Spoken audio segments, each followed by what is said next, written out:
Ia miskin, dihina, dan ditinggalkan. Rizky, si buruh sawit, melihat cintanya memilih Bima, si polisi tampan. Mereka bilang ini akhir kisah cinta segitiga. Tapi, benarkah? Di malam gelap, terungkap, Bima adalah penyamar, dan Melanie adalah dalang penggelapan uang desa. Lalu, ketika kebohongan merajalela, siapa yang akan memegang kebenaran dan siapa yang akan bertahan? Assalamualaikum sahabat Medha Karuna, semoga hati kalian selalu dipenuhi kedamaian. Di sini, setiap kisah adalah cermin kehidupan yang mengajarkan kita arti cinta dan perjuangan. Sebelum kita lanjut, jangan lupa tekan tombol like dan subscribe agar cerita penuh makna ini terus hadir menemanimu. Tulis juga di komentar, kalian dari mana saja? Dan jika kisah ini menyentuh hati, cukup tulis, aku merasakannya. Dukungan kecilmu berarti besar untuk kami, agar cerita-cerita penuh harapan ini terus hidup. Udara siang itu terasa lengket, penuh uap panas yang dilepaskan matahari dari ribuan hektar daun kelapa sawit. Di bawah kanopi hijau yang tak berujung, debu merah menempel pada setiap pori, setiap helai rambut. Di sana, Rizky berada. Usianya menginjak 25 tahun, dan setiap inci tubuhnya yang kekar serta maskulin adalah monumen dari kerja keras. Bukan hasil gim mahal, melainkan hasil cangkul yang diayunkan, galah panjang yang diangkat, dan tandan-tandan buah sawit seberat puluhan kilogram yang dipanggulnya setiap hari sejak ia lulus sekolah menengah pertama.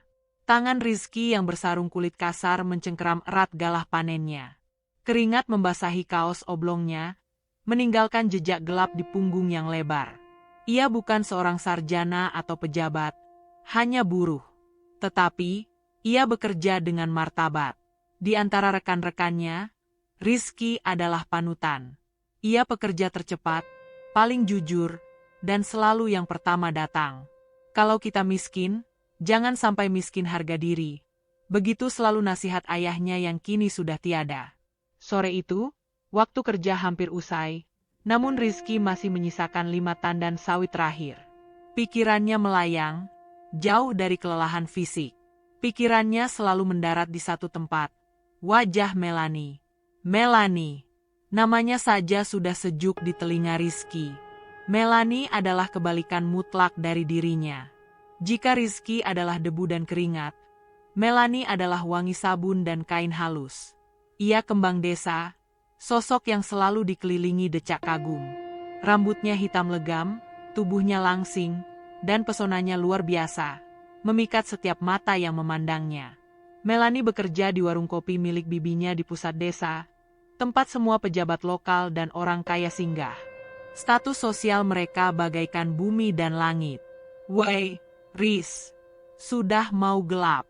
Masih saja melamun, ingat Melanie lagi, ya? Seru Jono, rekan kerjanya, sambil menyeka peluh. Rizky tersenyum masam, mengangkat satu tandan terakhir ke atas truk bak terbuka. Aku tidak melamun, John. Aku sedang menghitung masa depan. Jawabnya, suaranya dalam dan sedikit serak. Jono menggelengkan kepala. Masa depanmu itu di sini, bersama pohon-pohon ini. Jangan mimpi terlalu tinggi. Melanie itu, dia maunya yang berdasi. Lihatlah dia sudah tidak cocok dengan lumpur kita. Kata-kata Jono menusuk, tetapi bukan hal baru. Rizky tahu itu. Selama 3 tahun ini, ia telah mencintai Melanie dalam diam. Ia tidak pernah memberinya hadiah mahal. Hanya bunga liar yang ia petik sendiri dan ia sisihkan uangnya sedikit demi sedikit. Uang itu bukan untuk motor atau ponsel baru, tetapi untuk sebuah benda kecil yang kini tersembunyi di dalam dompet lusuhnya. Sebuah cincin perak sederhana. Cincin itu adalah hasil tabungan 7 bulan gajinya. Cincin itu adalah lambang semua harapannya. Bukti bahwa ia tidak miskin hati, tidak miskin niat. Cincin itu adalah taruhannya. Ia akan melamar Melanie secepatnya. Malam harinya, desa terasa lebih hidup. Lampu-lampu warung memancar hangat, kontras dengan langit gelap perkebunan. Rizky telah mandi, mengenakan kemeja terbaiknya, kemeja kotak-kotak yang sudah sedikit pudar, dan menyisir rambutnya yang tebal. Ia memegang cincin itu, Detak jantungnya berpacu seperti genderang. Ia tahu, ia harus melakukan ini. Melanie adalah satu-satunya alasan ia mau bertahan dari kesulitan hidupnya. Jika ia mendapatkan Melanie, ia akan punya alasan untuk bekerja lebih keras lagi. Mungkin sampai ia bisa memiliki kebunnya sendiri suatu hari nanti. Ia berjalan menuju pusat desa, aroma kopi dan masakan mulai tercium. Kerumunan kecil mulai terbentuk di balai desa. Ada acara sederhana. Di tengah keramaian itu, Rizky melihat Melanie. Melanie tertawa, tawanya nyaring dan mempesona. Ia mengenakan gaun sederhana yang entah bagaimana membuatnya tampak seperti putri. Namun, di samping Melanie, ada sosok baru yang membuat langkah Rizky seketika melambat. Seorang pria tegap, mengenakan seragam polisi yang rapi dan klimis. Namanya Bima. Bima, dengan postur atletis, kulit bersih, dan senyum yang terlalu sempurna, baru saja tiba di desa. Ia ada di sana untuk kunjungan kerja. Begitulah bisik-bisik yang beredar. Semua mata perempuan tertuju padanya. Bima tampak berkelas, memancarkan aura keamanan dan kekuasaan yang tidak pernah bisa diberikan oleh Rizky. Rizky berdiri kaku. Cincin perak di genggamannya terasa dingin dan berat. Seolah-olah seluruh harapannya baru saja berubah menjadi timah. Ia melihat bagaimana Melanie menatap Bima, tatapan yang penuh kekaguman yang belum pernah Rizky dapatkan. Ada sedikit keraguan yang melintas di benaknya, sebuah bisikan cemas. Apakah aku harus mundur saja? Tidak. Ia sudah di sini. Ia telah menabung 7 bulan hanya untuk cincin ini. Ia sudah merelakan keringatnya mengering di tubuhnya demi cita-cita ini. Dengan tarikan napas dalam, Rizky menegakkan badannya yang kekar. Ia melangkah maju, langsung menuju pusat keramaian. Langkahnya mantap, meskipun kakinya terasa seperti terbuat dari semen. Ia mengabaikan tatapan mata yang terkejut dari warga, mengabaikan kehadiran Bima yang terasa mengancam, dan hanya fokus pada Melanie. Inilah momennya. Momen di mana seorang buruh sawit miskin mempertaruhkan seluruh martabatnya demi cinta sejatinya. Sebuah momen yang akan mengubah segalanya, bukan hanya bagi Rizky, tetapi bagi seluruh desa. Ia hanya belum tahu bahwa pada saat yang sama, Bima juga sedang menjalankan misinya. Sebuah misi yang terselubung di balik seragamnya yang bersih dan senyumnya yang ramah. Kehadiran Bima di desa itu bukanlah kebetulan romantis, melainkan penempatan strategis. Sebuah awal konflik yang jauh lebih besar dari sekadar cinta segitiga. Balai desa dipenuhi tawa dan bisikan, tetapi bagi Rizky, suara-suara itu kini berubah menjadi dengungan tajam yang menusuk telinga. Ia berdiri hanya 5 langkah di depan Melanie, merasakan tatapan puluhan pasang mata, tatapan menghakimi dari warga desa, dan tatapan dingin dari Bima yang berdiri di samping Melanie. Kemeja kotak-kotak Rizky terasa panas dan sesak. Jauh lebih tidak nyaman daripada debu tebal di perkebunan. Ia menarik napas yang terasa mengandung timah, lalu mengeluarkan kotak kecil berisi cincin perak itu dari saku. Tangannya sedikit gemetar, bukan karena takut, melainkan karena besarnya harapan yang ia bawa. Melanie, suara Rizky dalam dan serak, tetapi jelas terdengar oleh semua orang. Ia berlutut di lantai semen balai desa yang dingin, tindakan yang memerlukan keberanian luar biasa dari seorang pria pekerja keras seperti dirinya. Aku tahu aku tidak punya apa-apa. Aku cuma buruh sawit. Tapi, hatiku, ketulusanku, semua untukmu. 3 tahun ini aku bekerja. Aku menabung, bukan untuk diriku, tapi untuk mimpi bersamamu. Maukah kau menikah denganku? Keheningan melanda. Suasana yang tadinya riuh mendadak sunyi, hanya menyisakan gemuruh jantung Rizky. Melanie tidak segera menjawab. Ia menatap cincin perak itu, lalu menatap wajah Rizky yang maskulin dan penuh harap, kemudian matanya beralih pada seragam polisi Bima yang bersih dan berkilauan. Ekspresi di wajahnya mulai berubah dari terkejut menjadi jijik yang samar.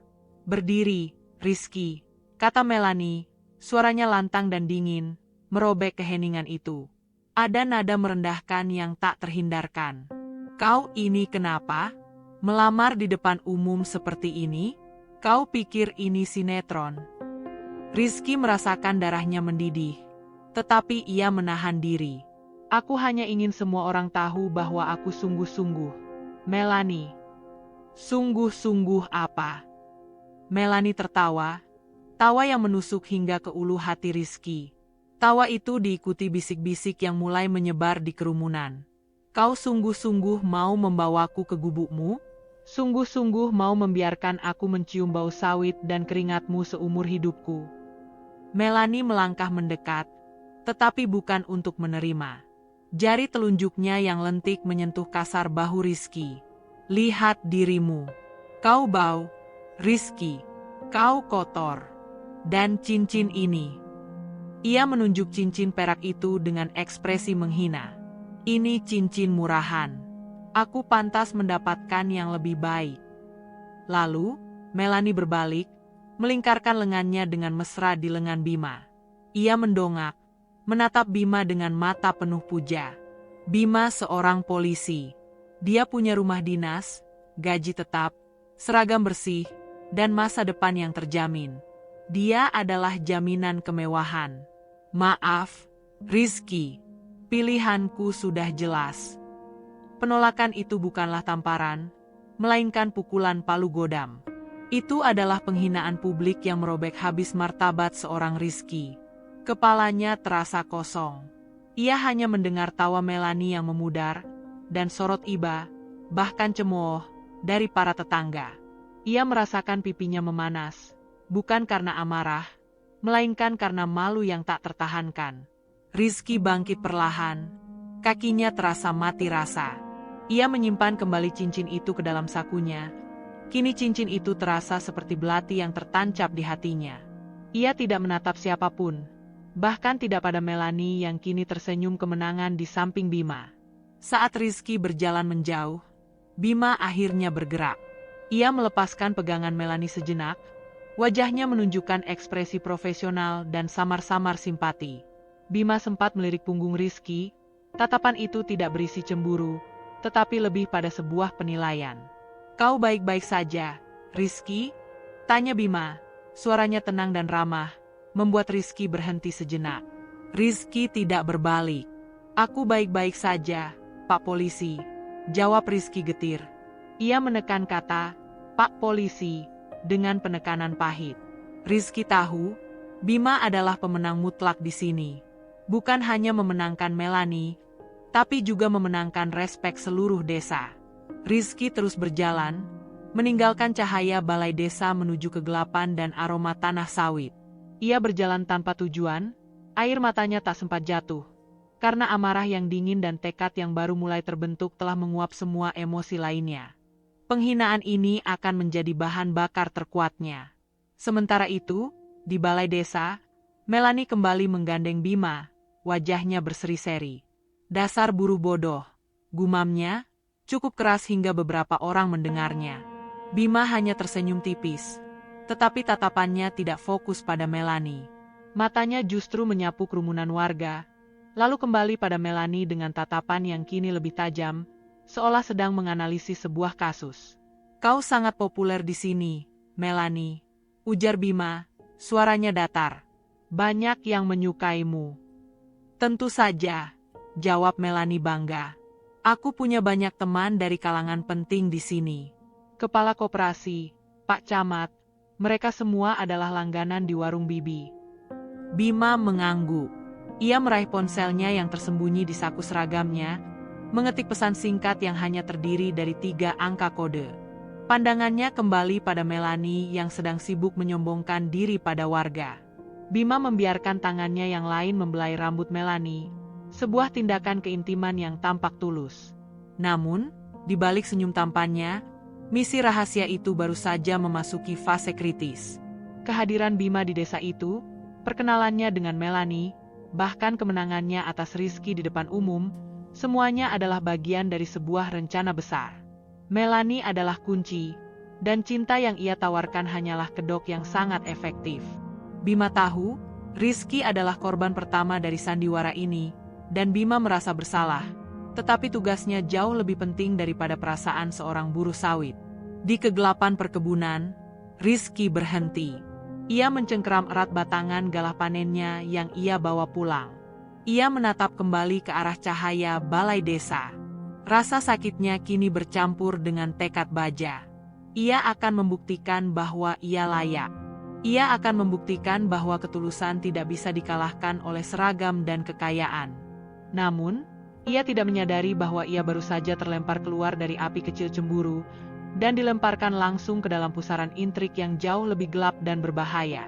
Rizky baru saja kehilangan cintanya, tetapi ia akan segera menemukan bahwa kekalahan itu adalah awal dari peran barunya yang paling krusial.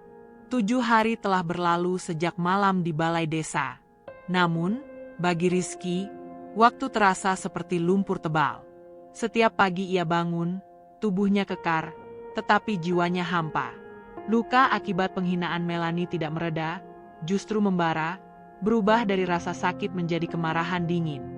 Kemarahan itu tidak ditujukan pada Melanie, melainkan pada dirinya sendiri, pada kemiskinan dan ketidakberdayaan yang ia miliki. "Kau harus makan, Riz," ujar Jono, sahabatnya, suatu sore di gubuk istirahat yang terletak jauh di sudut perkebunan. Jono menyodorkan nasi bungkus. "Lupakan saja. Melanie itu bukan takdirmu. Dia hanya butuh uang dan status." Rizky menerima nasi itu, tetapi nafsu makannya hilang. Ia menatap telapak tangannya yang kapalan dan kotor oleh getah sawit. "Aku tidak akan melupakannya, John. Bukan Melanie yang aku ingat, tapi rasa malu itu. Rasa malu saat dia bilang aku bau, saat dia bilang aku murahan." Suara Rizky tercekat. Ia meletakkan nasi bungkus itu. "Aku akan berubah, John. Bukan untuk mendapatkan dia kembali. Aku akan berubah untuk membersihkan nama Rizky. Aku akan membuktikan bahwa kemiskinan tidak berarti bodoh atau lemah." Mulai hari itu, Rizky tidak hanya bekerja sebagai buruh. Ia mulai mencari kerja sampingan di malam hari, membantu warga memuat hasil panen yang lain, bahkan mencuci sepeda motor di bengkel kecil milik Paman Jono. Ia memaksa dirinya bekerja lebih dari 18 jam sehari. Rasa sakit fisiknya mengalihkan perhatiannya dari rasa sakit di hati. Uang yang terkumpul ia sisihkan untuk membeli buku-buku sederhana tentang administrasi pertanian dan pengelolaan uang. Ia berjanji, ia harus lebih dari sekadar tenaga otot. Tekad baru Rizky ini segera diuji oleh pemandangan yang mengiris hati. Bima dan Melanie kini menjadi pasangan yang tak terpisahkan di desa. Mereka sering terlihat berkeliling dengan sepeda motor dinas Bima yang mengilat. Melanie tampak semakin berseri-seri, mengenakan pakaian yang lebih modis. Senyumnya selalu memancar, seolah ingin memastikan Rizky melihatnya. Suatu sore, Rizky sedang membantu di bengkel ketika ia melihat mereka berdua singgah di warung kopi Bibi Melanie, ditemani kepala koperasi desa, seorang pria bernama Rahmat yang dikenal kaya raya dan berpengaruh. Rizky memperhatikan interaksi mereka dari jauh. "Lihatlah, Pak Rahmat itu sudah tua, tapi masih saja tunduk pada pesona Melanie," bisik Paman Jono. "Kabarnya, banyak uang di koperasi yang diputar untuk usaha Pak Rahmat. Dan Melanie tahu banyak hal." Fokus Rizky beralih ke Bima. Meskipun Bima tampak mesra dengan Melanie, Rizky menangkap ada kejanggalan dalam gerak-gerik polisi tampan itu. Bima tidak bersikap seperti pria yang sedang mabuk asmara. Ia tampak terlalu fokus. Saat Melanie tertawa, Bima akan mengangguk, tetapi matanya mengamati lingkungan sekitar, terutama tas kulit yang dibawa oleh kepala koperasi. Setiap kali kepala koperasi berbicara tentang arisan atau masalah keuangan di desa, Bima terlihat menyimak dengan intens, lalu diam-diam, tanpa disadari Melanie, ia meraih buku kecil berwarna hitam dari saku belakangnya. Di balik tawa dan ciuman, Bima sedang mencatat. Mencatat nama, mencatat angka, mencatat kebohongan. Rizky melihat adegan itu dari jauh. Bima terlihat mengajukan pertanyaan ringan pada Melanie tentang daftar orang-orang yang mengikuti arisan besar desa. Melanie tampak sedikit gugup, tetapi cepat menutupinya dengan manja. "Sudahlah, sayang. Jangan bahas uang, pusing tahu. Aku hanya mau kau di sini," rengek Melanie, lalu menyentuh tangan Bima. Bima tersenyum menenangkan, tetapi saat Melanie memalingkan wajah untuk berbicara dengan kepala koperasi, Rizky menangkap kilatan dingin di mata Bima. Itu bukan tatapan cinta. Itu adalah tatapan seorang penyelidik. Kecurigaan Rizky mulai tumbuh. Ini bukan hanya masalah cinta segitiga. Keesokan harinya, saat Rizky mengajukan izin untuk mengambil tambahan shift di malam hari dari kepala koperasi, Rahmat, ia mengalami hambatan tak terduga. Kau pikir bekerja keras saja cukup, Rizky? Tanya Rahmat sinis, sambil memainkan pulpen emasnya. Rahmat adalah pria gemuk dengan wajah licin. Urusanmu rumit. Ada 5 persyaratan administrasi baru yang belum kau penuhi. Padahal, hanya kau yang bermasalah. Jangan terlalu ambisius. Penghinaan itu sama menyakitkannya dengan penolakan Melanie. Rizky tahu, ini adalah permainan kekuasaan. Rahmat sengaja mempersulitnya. Mungkin atas bisikan Melanie, atau mungkin karena Rizky yang terlalu jujur dan gigih tidak disukai oleh kalangan mereka. Rizky meninggalkan kantor koperasi dengan tangan kosong, tetapi dengan tekad yang semakin kuat. Hambatan ini tidak akan menghentikannya. Ia mulai berpikir strategis, mengamati alur kerja dan administrasi desa. Ia memutuskan untuk mencari jalan pintas, mencari pekerjaan di luar pengawasan Rahmat. Malam itu, Rizky kembali ke perkebunan sawit tua yang jarang dijangkau. Ia mengambil pekerjaan borongan dari seorang pemilik lahan kecil. Saat ia sedang mengikat karung hasil panennya di bawah rembulan, ia melihat sesuatu yang mencurigakan di batas perkebunan, dekat area yang menjadi perbatasan dengan kantor koperasi. Melanie. Ia tidak sendirian. Melanie bertemu dengan seorang pria asing yang tidak pernah dilihat Rizky, seorang pria berpakaian rapi dengan wajah tegang. Melanie menyerahkan sebuah amplop tebal. Interaksi mereka berlangsung singkat, intens, dan penuh ketegangan. Ketika Rizky mencoba mendekat, Melanie dan pria itu sudah menghilang, hanya menyisakan aroma parfum mahal dan debu yang mengepul. Rizky membeku di tempatnya. Apa yang dilakukan Melanie? Mengapa ia harus bertemu orang asing secara sembunyi-sembunyi? Jelas sekali, itu bukan pertemuan romantis. Malam itu, di antara gelapnya sawit dan dinginnya angin, Rizky menyadari satu hal krusial. Melanie bukan hanya wanita matre yang menolaknya. Melanie adalah bagian dari sesuatu yang lebih gelap dan berbahaya. Dan Bima polisi tampan itu mungkin adalah korban atau pemburu dari jaringan intrik ini. Rizky membawa pulang keraguan dan kecurigaan baru. Ia mungkin sudah kehilangan cinta, tetapi kini ia menemukan sebuah misteri. Rasa sakitnya telah bertransformasi menjadi naluri penyelidik. Ia tidak lagi hanya berjuang untuk harga diri. Ia mulai berjuang untuk mengungkap kebenaran yang mengancam desanya. Pagi berganti sore, dan kebiasaan baru Rizky telah terbentuk. Bekerja keras di perkebunan, mencari pekerjaan tambahan di bengkel, dan yang paling penting, mengamati. Ia membawa luka hati, tetapi kini ia juga membawa kewaspadaan. Perasaan bahwa Melanie terlibat dalam sesuatu yang gelap memberinya energi baru yang dingin. Energi untuk mencari tahu, bukan untuk mendapatkan cinta, melainkan untuk melindungi kebenaran. Rizky sering mengunjungi warung kopi Paman Jono, bukan lagi untuk melihat Melanie, tetapi untuk mendengarkan. Warung itu adalah pusat informasi, tempat di mana semua bisik-bisik dan gosip penting bermula. Sore itu, 2 orang ibu desa, yang dikenal sebagai pengikut arisan besar, sedang bergosip dengan suara pelan. Saya dengar, arisan bulanan kali ini telat cairnya. Katanya ada masalah di koperasi, bisik salah satu ibu, suaranya mengandung nada panik. Iya, bahkan uang kas desa untuk perbaikan jembatan juga ikut tertunda. Kepala koperasi, Pak Rahmat, terus mengelak. Katanya sedang diputar untuk investasi, tapi aku mulai curiga, sahut ibu yang lain. Rizky menyimak dari balik tumpukan karung beras. Ia ingat, Pak Rahmat adalah orang yang menghambat izin kerjanya, dan Rahmat adalah orang yang sangat akrab dengan Melanie dan Bima. Saat Rizky kembali ke bengkel, ia melihat Melanie dan Bima lagi. Mereka sedang berbincang dengan kepala koperasi di teras warung. Kali ini, percakapan mereka terdengar lebih tegang. Rizky mengamati cara Melanie bereaksi. Setiap kali Bima, dengan senyum ramah, mengajukan pertanyaan yang agak tajam tentang keuangan desa atau proses administrasi koperasi, Melanie akan menjadi dominan. Oh, sayang, Kenapa kau malah membahas angka-angka membosankan ini? Ujar Melanie, nadanya manja, tetapi gerakannya tegas. Ia segera memotong pembicaraan.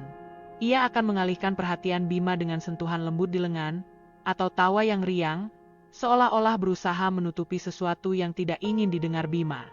Ini penting, Melanie. Sebagai polisi, aku harus tahu dinamika di desa ini. Jawab Bima dengan nada santai, tetapi pandangan matanya tetap tajam, lurus menembus kepanikan kecil di mata Melanie. Dinamika kita lebih penting. Melanie mencondongkan tubuhnya ke arah Bima, sengaja membuat pemandangan itu terasa intim di depan kepala koperasi. Kepala koperasi Rahmat tersenyum lega, seolah-olah Melanie baru saja menyelamatkan situasi yang tegang. Rizky melihat jelas interaksi ini. Melanie bukan sekadar wanita ambisius, ia adalah penjaga pintu bagi sesuatu. Ia menggunakan pesona dan kecantikannya, yang tadinya ia gunakan untuk merendahkan Rizky, kini ia gunakan untuk mengontrol situasi dan menghalangi penyelidikan. Rizky mulai mengerti kenapa Bima memilih Melanie. Itu bukan cinta, itu adalah taktik. Tekad Rizky untuk mencari tahu lebih dalam semakin membara. Malamnya, ia memanfaatkan pekerjaan borongan di kebun terpencil. Ia berjalan melewati area yang jarang dilalui, dekat belakang kantor koperasi. Saat ia berjalan di sela-sela pohon sawit yang gelap dan menjulang, sepatu botnya menginjak sesuatu yang keras. Rizky berhenti, menyalakan senter ponselnya. Itu adalah benda persegi panjang kecil, berwarna hitam legam. Sebuah flash drive. Rizky mengambilnya. Benda itu terasa dingin di telapak tangannya. Ia melihat sekeliling. Tempat ini terlalu terpencil untuk barang berharga seperti ini terjatuh. Pasti ada kaitannya dengan pertemuan Melanie dan pria asing semalam, atau dengan kepala koperasi yang kantornya berada kurang dari 100 meter dari sana. Tanpa pikir panjang, Rizky menyimpannya. Ia tahu ini mungkin kunci. Ia tidak langsung pulang. Rasa penasaran mendorongnya untuk mengintip kantor koperasi dari balik semak-semak. Jendela kantor Rahmat tidak tertutup rapat. Dari dalam, Rizky mendengar Bima dan Rahmat sedang berbicara. Jadi, kau yakin Melanie tidak tahu detail soal transaksi itu? Tanya Bima, suaranya tenang. Sangat yakin, Pak Polisi. Dia hanya tahu arisan itu besar.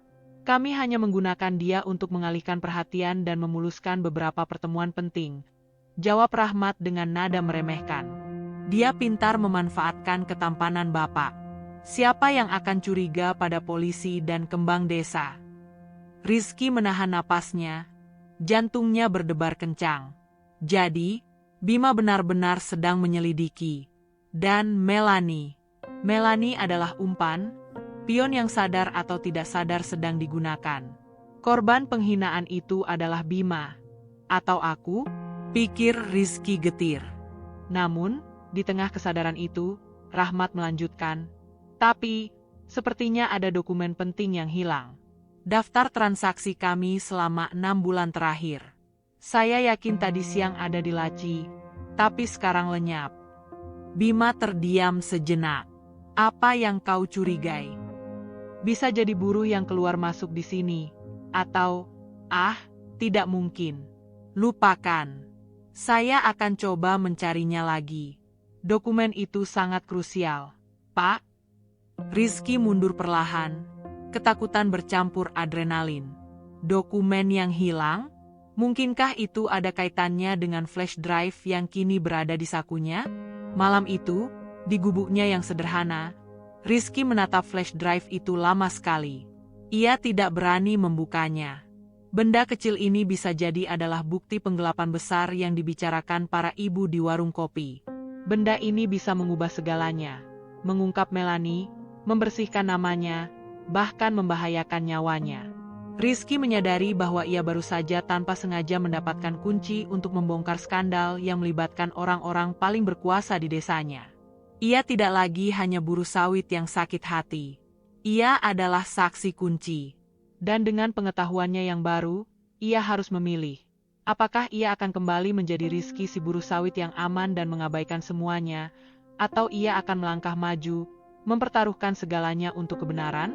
Tekad Rizky untuk meningkatkan diri kini bertabrakan langsung dengan kekuasaan kepala koperasi, Rahmat.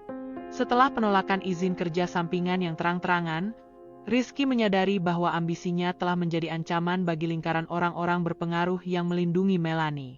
Keesokan paginya, Rizky datang ke kebun seperti biasa, tetapi ia merasakan aura pengawasan.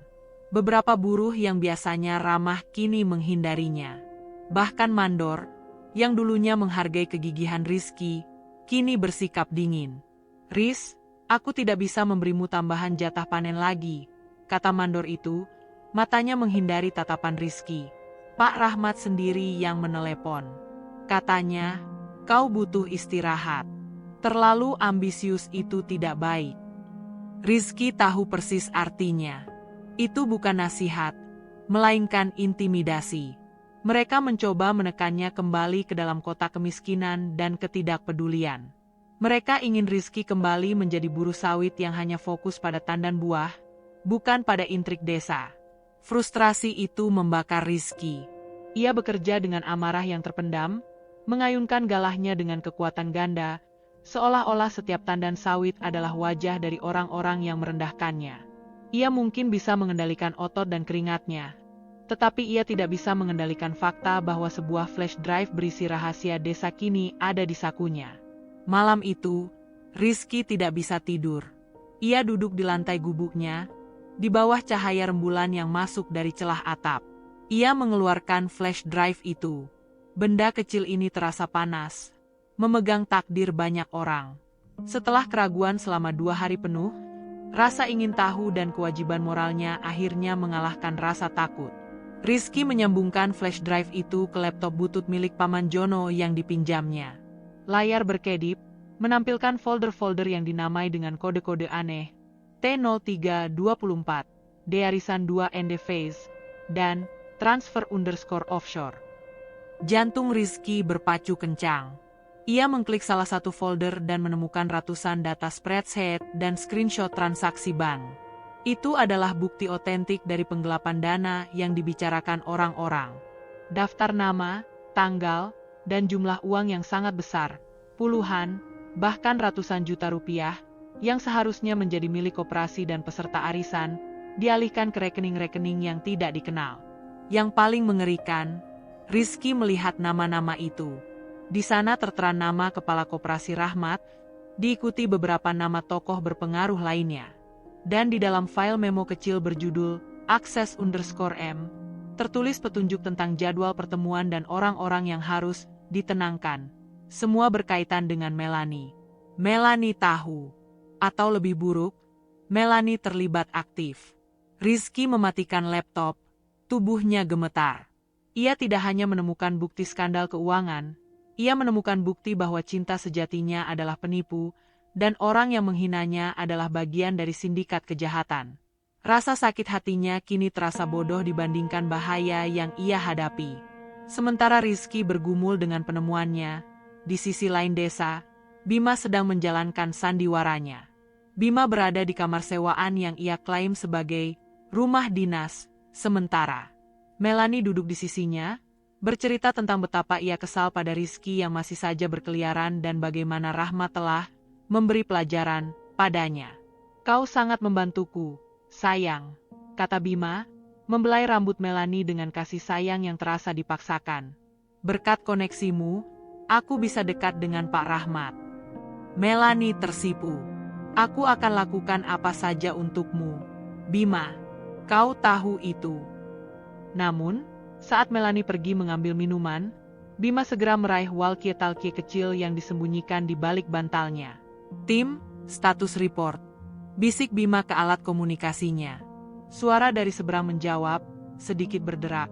"Target sedang panik, Kapten. Data 6 bulan terakhir hilang. Mereka tidak tahu siapa yang mengambil." Bima menghela napas tegang. Ia menyadari flash drive itu pasti sangat penting. Ia melihat sekeliling, mencari Melanie yang sebentar lagi akan kembali. "Aku harus segera mendapatkan bukti fisik. Semakin lama data itu hilang, semakin besar risiko sandiwara ini terbongkar," kata Bima, kembali menggunakan bahasa kode yang samar. "Fokus utama, Data kunci belum ditemukan. Saat Melanie kembali, Bima segera menyimpan kembali alat komunikasinya. Ia tersenyum, senyum yang mematikan, menyembunyikan kenyataan bahwa ia baru saja mempertaruhkan nyawanya dan mencatat bahwa data kunci yang ia butuhkan untuk menjebak jaringan Melanie hilang dan kini berkeliaran di desa. Di saat yang sama, Rizky mencengkeram erat flash drive itu di gubuknya. Ia tidak tahu bahwa yang ia pegang adalah data kunci yang sedang dicari polisi, dan yang sangat ditakuti oleh Melanie dan jaringannya. Rizky kini berdiri di persimpangan jalan. Ia bisa menyerahkan bukti ini ke kantor polisi terdekat dan kabur dari desa, atau ia bisa menggunakannya. Namun, di antara semua rasa sakit dan pengkhianatan, Rizky tiba-tiba melihat peluang. Peluang untuk tidak hanya memulihkan martabatnya, tetapi juga untuk melakukan hal yang benar. Ia harus bertemu dengan Bima. Ia harus memastikan apakah polisi tampan itu benar-benar seorang penyelidik atau hanya bagian dari sandiwara Melanie yang lebih besar. Malam itu, kegelapan di gubuk Rizky terasa menusuk. Ia tidak lagi melihat bintang-bintang di sela daun sawit. Yang ia lihat hanyalah kode-kode rahasia dan nama-nama pengkhianat di benaknya. Ia tidak bisa menunggu lebih lama lagi. Ia harus mengonfirmasi hipotesisnya tentang Bima. Rizky mengambil keputusan nekat. Ia pergi ke tempat tinggal sementara Bima, sebuah rumah sewaan di ujung desa yang diklaim sebagai rumah dinas polisi. Ia bergerak cepat, menyusuri jalan setapak yang gelap, hatinya dipenuhi campuran amarah dan rasa takut. Di sakunya, flash drive itu terasa seperti bom waktu. Saat ia tiba di sana, Rizky melihat Bima baru saja keluar, mengenakan jaket biasa di atas kaos. Ia terlihat sedang terburu-buru. "Pak polisi," panggil Rizky lantang. Bima berhenti seketika. Raut wajahnya berubah menjadi waspada yang sangat terlatih. Ia memutar tubuhnya, terkejut melihat Rizky di sana. "Rizky, apa yang kau lakukan di sini selarut ini?" Rizky melangkah maju, sorot matanya yang maskulin dan penuh penderitaan kini berubah menjadi sorot tajam. Ia tidak membuang waktu untuk basa-basi atau cemburu. "Aku tahu kau bukan cuma polisi yang jatuh cinta pada kembang desa, Bima. Aku tahu kau sedang menyelidiki sesuatu." Bima diam. Keheningan itu lebih mematikan daripada ledakan. Bima menatap Rizky dengan hati-hati, memindai ekspresi Rizky untuk mencari petunjuk. "Aku tidak mengerti maksudmu, Rizky. Jangan pura-pura." Rizky maju lagi, nadanya meninggi. "Aku tahu tentang arisan, tentang penggelapan uang koperasi, dan tentang Rahmat.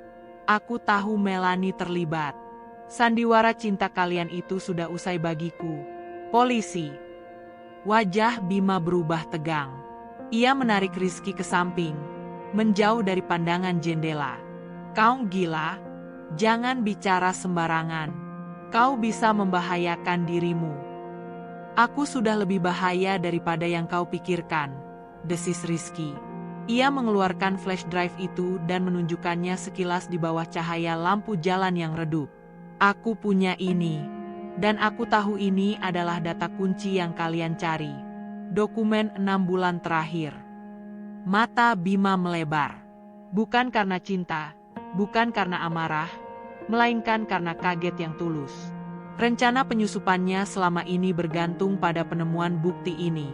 Bima menarik napas panjang, menghela semua kepura-puraannya. Ia menatap Rizky dengan tatapan yang akhirnya tulus dan profesional. "Kau benar, Rizky," kata Bima. Suaranya kini tenang, berat, dan tanpa nada manja yang ia gunakan pada Melanie. "Aku bukan Bima yang kau kenal. Aku adalah agen satuan khusus dari kota, menyamar. Misiku adalah menjebak Rahmat dan jaringannya yang menggunakan arisan dan koperasi desa untuk pencucian uang. Dan ya, Melanie adalah umpanku." Pengungkapan itu menghantam Rizky seperti gelombang. Rasanya lebih menyakitkan daripada penolakan Melanie di balai desa. Ia menyadari, Bima tidak pernah menjadi pesaing. Seluruh drama romantis yang menghancurkannya adalah sandiwara polisi yang kejam. "Jadi, kau tidak pernah mencintainya?" tanya Rizky, suaranya nyaris berbisik, penuh kepedihan yang mendalam. Bima menggeleng pelan. "Tidak. Aku harus memenangkan kepercayaannya. Aku harus menjadi status yang ia inginkan agar ia mau membawaku masuk ke dalam lingkaran orang-orang berpengaruh itu. Aku terpaksa membiarkan dia mempermalukanmu, Rizky. Maaf, tapi nyawa dan masa depan desa ini dipertaruhkan. Rizky menunduk, mencerna rasa sakit karena dikorbankan. Rasa sakitnya kini bercampur dengan penghinaan yang lebih besar.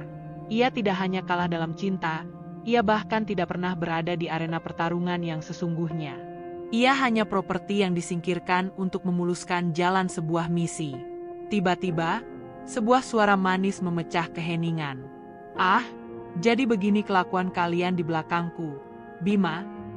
Melanie berdiri di bayangan, beberapa meter di belakang Bima. Wajahnya tidak lagi manis. Matanya memancarkan amarah dingin dan pengkhianatan yang mengerikan. Di tangannya, ia memegang sebuah ponsel yang menunjukkan layar perekaman suara. Aku sudah curiga sejak kau terlalu sering menanyakan tentang arisan dan transaksi, lanjut Melanie, suaranya menusuk. Kau pikir kau pintar, Pak Polisi palsu? Dan kau, Rizky, buruh kotor. Kau pikir kau bisa merebut Bima dariku setelah aku menolakmu?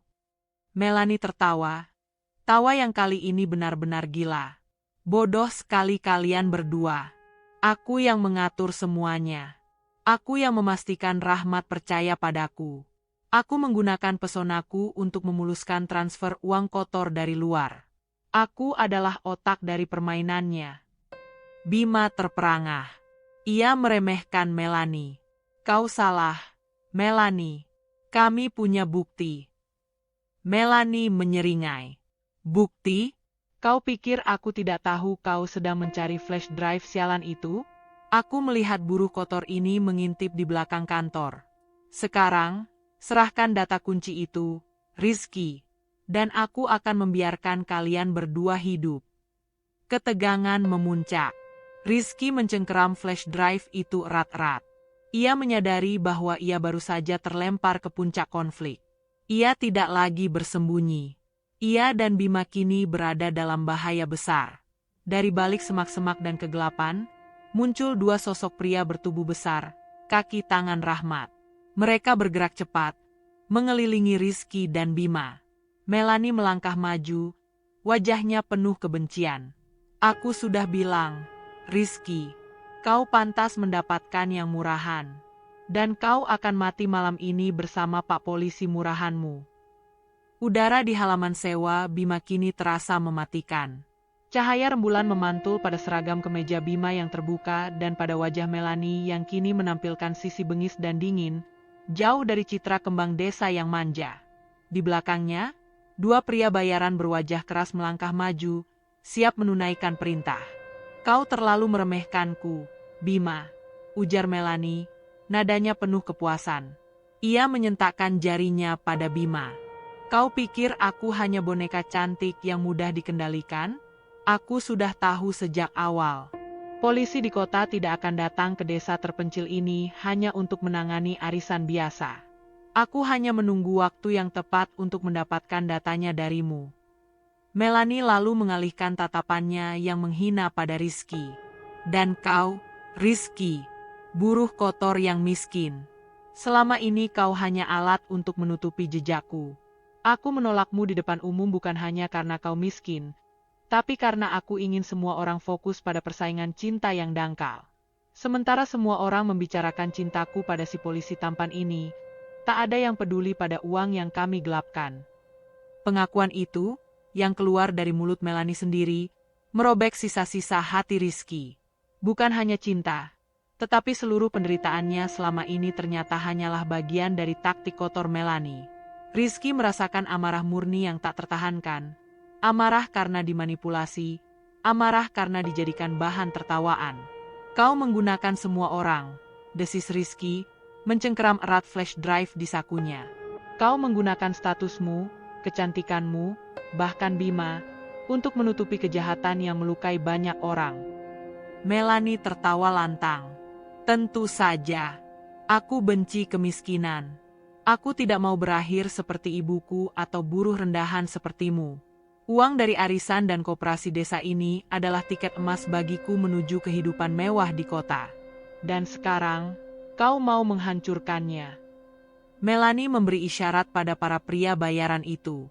Ambil data itu, dan bunuh mereka berdua. Para pria bayaran itu bergerak cepat. Salah satunya langsung menyerang Bima, sementara yang lain maju ke arah Rizky. Bima, meskipun terlatih, tidak menduga serangan secepat ini. Ia berhadapan dengan pria bertubuh besar yang bersenjatakan kayu balok. Bima mencoba mengelak, tetapi pukulan pertama menghantam bahunya. Serahkan flash drive-nya, Rizky, teriak Bima sambil menangkis serangan. Bukti itu lebih penting daripada nyawa kita. Lari ke arah perkebunan, aku akan menyusul. Pria bayaran yang menghadap Rizky adalah pria kekar dengan otot besar. Buruh sawit tidak tahu diri, ejeknya. Pria itu mencoba merampas saku Rizky. Kini, tubuh kekar yang selama ini hanya digunakan untuk memanggul sawit menemukan tujuan sejatinya. Rizky tidak panik. Rasa sakit emosionalnya telah menjadi fokus dingin. Ia tahu ia harus melindungi bukti itu. Rizky dengan sigap mengelak, lalu membalas dengan ayunan tangan keras yang memukul perut pria itu, hasil dari pelatihan alaminya saat membawa beban berat. Pria itu terhuyung, terkejut dengan kekuatan tak terduga dari seorang buruh. Aku mungkin buruh kotor, raung Rizky, matanya menyala. Tapi aku lebih tulus darimu dan otak kotormu. Rizky dan pria bayaran itu terlibat dalam pertarungan brutal. Rizky mengandalkan kekuatan murni dan ketahanannya. Ia tahu bagaimana menahan sakit dan bagaimana memanfaatkan setiap inci tenaganya. Di sisi lain, Bima, meski terluka, masih berjuang dengan teknik pertahanan diri yang ia miliki, tetapi ia jelas kalah jumlah dan senjata. Melanie hanya berdiri dan menyaksikan. Tatapannya haus akan darah. Habisi mereka, terutama si buruh sialan itu.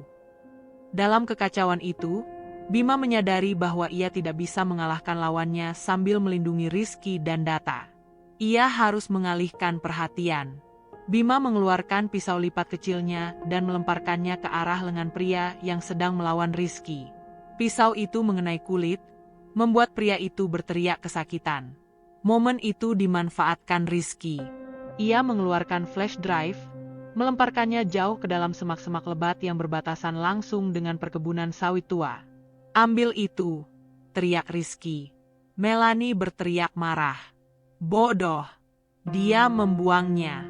Cari cepat, temukan data itu. Fokus Melanie dan para pria bayaran itu terpecah. Mereka mulai merangkak di semak-semak gelap. Bima memanfaatkan kesempatan itu untuk menghantam lawannya hingga terjatuh. Ia menatap Rizky dengan napas terengah-engah. Itu ide yang bagus. Sekarang lari, Rizky. Panggil bantuan. Rizky tidak bergeming.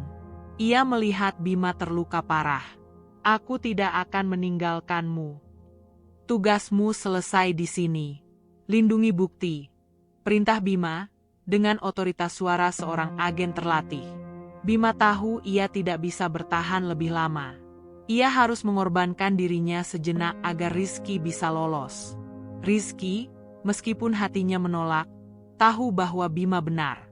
Flash drive itu adalah kunci segalanya.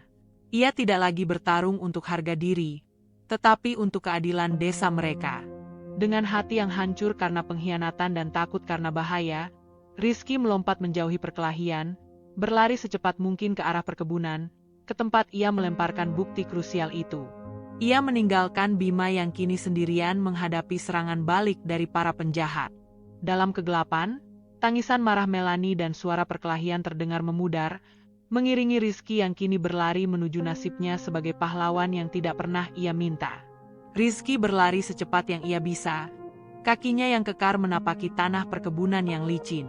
Suara perkelahian di belakangnya memudar, digantikan oleh detak jantungnya yang menderu kencang dan teriakan histeris Melanie yang dipenuhi amarah.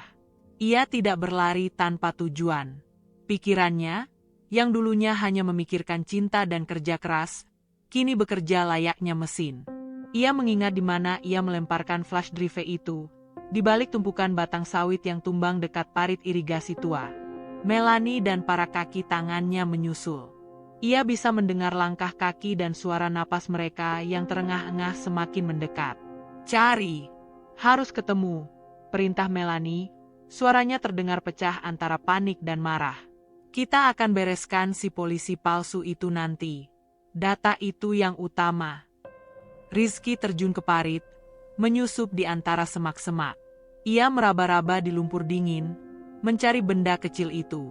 Keringat bercampur tanah menutupi wajahnya. Ia tidak peduli. Kehormatan dan masa depan desa kini tergantung pada pencariannya. Disinilah aku melemparnya." Jari-jari Rizky yang kasar akhirnya menyentuh benda keras, kecil, dan dingin. Flash drive itu. Tepat pada saat itu, seorang pria bayaran Melanie melompat dari atas parit, menyerang Rizky. "Ketemu kau. Berikan itu." Pria itu mencoba merebut paksa flash drive dari tangan Rizky. Pertarungan kini menjadi sangat pribadi. Ini bukan lagi soal uang, ini soal hidup dan mati, soal kebenaran melawan kejahatan yang selama ini bersembunyi di balik senyum dan seragam. Rizky menggunakan kekuatannya yang murni. Ia menahan tangan pria itu dengan satu tangan, sementara tangan yang lain mencengkeram erat flash drive. Dengan gerakan cepat dan brutal, Rizky menghantam lutut pria itu dengan siku. Pria itu menjerit kesakitan dan terjatuh ke dalam parit berlumpur. Rizky bangkit, flash drive aman di genggamannya. Ia melihat Melanie dan kaki tangan yang tersisa berjarak hanya 10 meter darinya. Melanie menatapnya dengan kebencian yang mendidih. "Dasar buruh sialan. Kau akan menyesal," ancam Melanie. Ia mengambil batu besar dan bersiap melemparkannya. Namun, sebelum Melanie sempat bergerak, suara sirine yang memekakan telinga membelah keheningan malam. Bukan sirine motor dinas Bima, melainkan suara 2 mobil polisi patroli resmi yang tiba-tiba muncul dari jalan setapak utama perkebunan. Tim Bima telah tiba. Rizky menyadari sekarang, saat Bima berjuang sendirian melawan para penjahat, ia tidak hanya berkorban. Ia membeli waktu. Bima pasti sudah sempat mengirim kode bantuan darurat segera setelah ia melihat flash drive di tangan Rizky, atau mungkin bahkan sebelum Melanie muncul. Polisi berseragam lengkap segera mengepung area itu, senjata siaga. Melanie membeku, matanya membelalak. Semua kepura-puraan dan kesombongannya runtuh. Rencana besarnya hancur dalam hitungan detik. Ia tidak menyangka Bima bisa memanggil bala bantuan. "Melanie, kau dikepung. Menyerahlah." Perintah suara tegas dari seorang perwira, yang Rizky duga adalah atasan Bima. Melihat keadaan sudah terbalik, Melanie membuat keputusan terakhir yang putus asa. Ia berlari ke arah berlawanan, mencoba menghilang di antara rimbunnya pohon sawit. Namun, para polisi jauh lebih terlatih. Melanie ditangkap hanya dalam hitungan detik. Ia meronta, berteriak, dan menangis. Tetapi kali ini, tidak ada lagi yang terpesona oleh kecantikannya. Wajahnya yang basah oleh air mata dan lumpur kini menampilkan kebenaran dirinya. Seorang penipu yang dingin dan rakus. Di sisi lain, Bima ditemukan tergeletak, terluka parah namun sadar. Ia segera mendapatkan pertolongan. Rizky berjalan ke arah Bima, tubuhnya kotor, napasnya tersengal. Ia berlutut di samping Bima yang sedang diperiksa oleh para medis. Kau berhasil, Rizky," bisik Bima, darah mengalir dari luka di bahunya. Matanya menunjukkan rasa terima kasih dan respek yang tulus. Rizky mengulurkan tangan, menyerahkan flash drive itu pada Bima. "Ini bukti yang kau cari. Ada semua data di dalamnya. Melanie, dia otak segalanya." Bima menerima flash drive itu, senyum tipis terukir di wajahnya yang pucat. Ia menatap Rizky, bukan sebagai buruh, bukan sebagai saingan cinta, tetapi sebagai mitra yang tak terduga dalam sebuah misi berbahaya. Malam itu, Rizky tidak hanya berhasil melarikan diri dari bahaya, ia menghancurkan jaringan kejahatan yang memanfaatkannya dan meremehkannya. Ia mungkin kehilangan cinta, tetapi ia baru saja memenangkan perang untuk desanya. Pagi menyingsing di perkebunan sawit. Tidak ada lagi aroma uap panas biasa, Udara dipenuhi dengan ketegangan dan berita. Dalam waktu kurang dari 10 jam, drama romantis desa yang disaksikan secara publik telah berubah menjadi skandal kriminal yang menghebohkan. Melanie telah dibawa ke kota untuk pemeriksaan lebih lanjut, bersama dengan Kepala Koperasi Rahmat dan para kaki tangannya. Penangkapan itu dilakukan secara profesional dan tersembunyi, tetapi kabar menyebar lebih cepat daripada api. Seluruh desa terguncang. Warga yang tadinya mencibir Rizky karena ditolak Melanie, kini berkumpul di warung kopi, berbisik-bisik. Wajah mereka pucat karena sadar bahwa uang arisan dan dana desa yang mereka kumpulkan nyaris hilang. Mereka menyadari betapa jahatnya penipuan yang dilakukan Melanie, disamarkan di balik kecantikan dan ambisinya. Melanie, dia benar-benar iblis. Bisik seorang ibu peserta arisan, air matanya menetes. Dia menggunakan pesonanya, dia merendahkan Rizky, semua untuk menutupi kejahatan yang begitu besar. Rizky, meskipun masih lelah dan memiliki memar-memar di tubuhnya, tidak lagi merasakan sakit emosional. Ia duduk di gubuknya, membersihkan lukanya. Ia tidak lagi marah pada Melanie. Rasa sakit itu telah digantikan oleh rasa lega yang dingin karena kebenaran telah terungkap. Pagi itu, Bima datang. Ia tidak lagi mengenakan seragam polisi yang rapi, melainkan pakaian sipil biasa. Wajahnya tampak lelah, bahunya diperban. Ia datang sendirian. Kau terlihat seperti pahlawan perang, buruh sawit, kata Bima, tersenyum tipis, tetapi matanya menunjukkan kelelahan yang nyata. Rizky balas tersenyum. Kau yang pahlawan, Pak Polisi. Kau mempertaruhkan dirimu. Bima mengangguk. Misi berhasil. Berkat kau, Rizky. Kau adalah kunci yang kami butuhkan. Tidak ada yang menduga bahwa seorang buruh sawit yang diremehkan akan mendapatkan bukti sepenting itu. Kau tidak dicurigai oleh mereka sama sekali. Bima menjelaskan konsekuensinya. Melanie dan Rahmat menghadapi tuntutan berat. Jaringan mereka di desa telah lumpuh.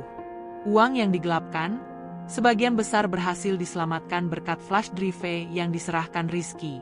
Aku harus mengakui, aku menyesal harus membiarkan dia mempermalukanmu malam itu, kata Bima, nada suaranya jujur. Aku tahu kau tulus padanya. Tapi aku harus menjaga sandiwara itu agar tetap hidup. Aku mengerti, jawab Rizky, suaranya tenang. Dulu itu menyakitkan, Bima. Tapi malam itu, saat dia tertawa dan mengaku dialah otak segalanya, semua rasa sakit itu hilang. Aku menyadari, dia tidak pernah layak untuk aku perjuangkan. Bima bangkit. Ia mengeluarkan dompetnya, bukan untuk memberinya uang, tetapi sebuah kartu nama. Aku akan segera kembali ke kota. Aku datang ke sini untuk berterima kasih. Kau sudah mendapatkan keadilan yang jauh lebih besar daripada sekadar cinta. Jika kau butuh pekerjaan atau butuh bersaksi, hubungi aku.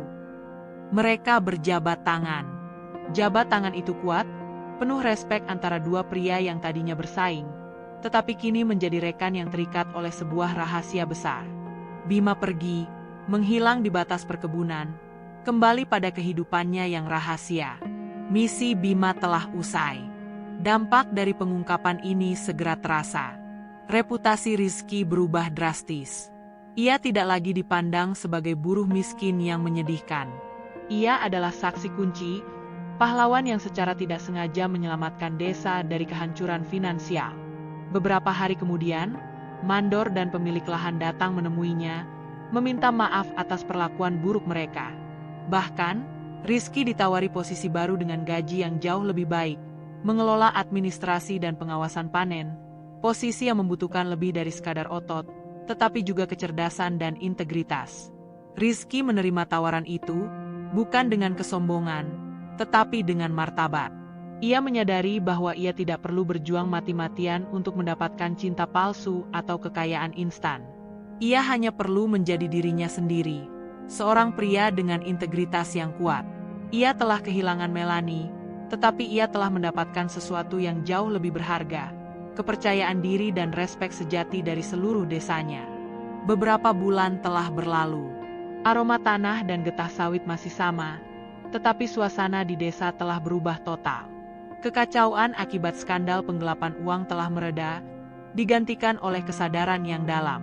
Warga kini lebih menghargai kejujuran dan ketulusan, sebuah pelajaran mahal yang mereka dapatkan dari kejatuhan Melanie dan kebangkitan Rizky. Rizky kini bekerja di kantor kecil di pinggir perkebunan. Ia masih mengenakan kemeja kotak-kotak, tetapi kini kemeja itu bersih, rapi, dan dikenakannya dengan martabat yang baru. Ia kini adalah kepala pengawas administrasi lapangan, posisi yang mengharuskan ia menggunakan kecerdasan dan integritasnya, bukan hanya kekuatan fisiknya. Ia belajar cepat, membaca buku-buku yang ia tabung dulu, menerapkan prinsip kejujuran dalam setiap laporan. Ia telah membuktikan bahwa seorang buruh sawit yang miskin pun bisa menjadi lebih berharga daripada semua uang dan pesona palsu di dunia. Suatu sore, Rizky berjalan menyusuri jalan setapak yang dulu menjadi saksi bisu penghinaannya.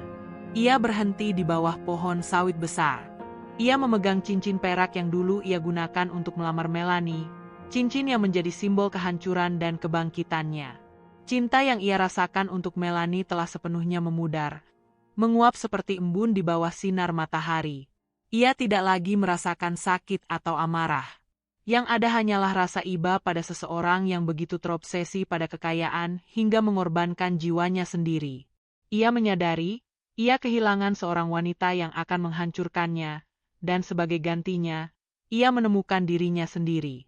Rizky menyimpan cincin itu, bukan sebagai pengingat cinta, tetapi sebagai pengingat akan martabat yang telah ia selamatkan.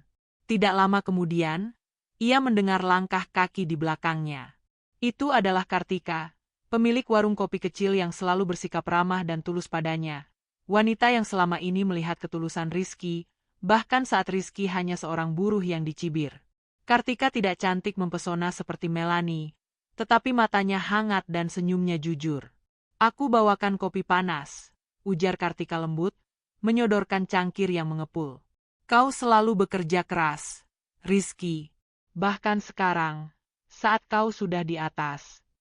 Rizky menerima kopi itu, kehangatannya terasa menenangkan. "Aku tidak di atas, Tik. Aku hanya di tempat yang seharusnya aku berada. Aku belajar bahwa kerja keras itu tidak akan mengkhianati, asalkan dilandasi niat yang tulus." Kartika duduk di sebelahnya. "Dulu aku melihat caramu bekerja. Aku melihat bagaimana Melanie menolakmu.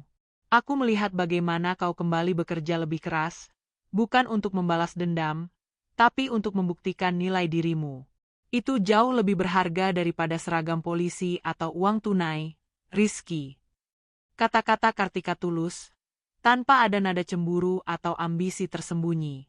Untuk pertama kalinya sejak kehancurannya, Rizky merasakan koneksi yang nyata, koneksi yang tidak didasarkan pada status atau kepalsuan. Kartika melihat Rizky yang sebenarnya, pria kekar yang hatinya sederhana dan jujur. Rizky menatap Kartika. Ia tidak lagi mencari cinta yang glamor atau status yang tinggi. Ia mencari kedamaian dan ketulusan. Dan ia menemukannya, bukan di bawah lampu balai desa yang terang, melainkan di bawah rindangnya pohon sawit, di samping seorang wanita yang menghargai dirinya apa adanya. Ia tersenyum, senyum yang lepas dan lega. Bukan senyum kemenangan atas orang lain, melainkan kemenangan atas dirinya sendiri dan rasa sakitnya. Pesan moral. Perjuangan Rizky mengajarkan bahwa kehormatan sejati tidak diukur dari kekayaan atau penampilan luar, tetapi dari ketulusan hati dan keberanian untuk membela kebenaran. Cinta yang tulus tidak akan pernah merendahkan. Cinta sejati akan membangun. Rizky dan Kartika duduk di sana, memandang matahari terbenam yang mewarnai langit dengan jingga. Tidak ada janji-janji mewah, tidak ada cincin mahal yang dipertaruhkan. Hanya ada ketenangan dan penerimaan. Sebuah akhir yang sederhana, namun dipenuhi janji akan kebahagiaan yang jujur, jauh dari intrik dan kepalsuan. Kisah Rizky telah berakhir sebagai buruh yang sakit hati, dan dimulai sebagai pria yang utuh, sejati, dan dicintai karena dirinya sendiri.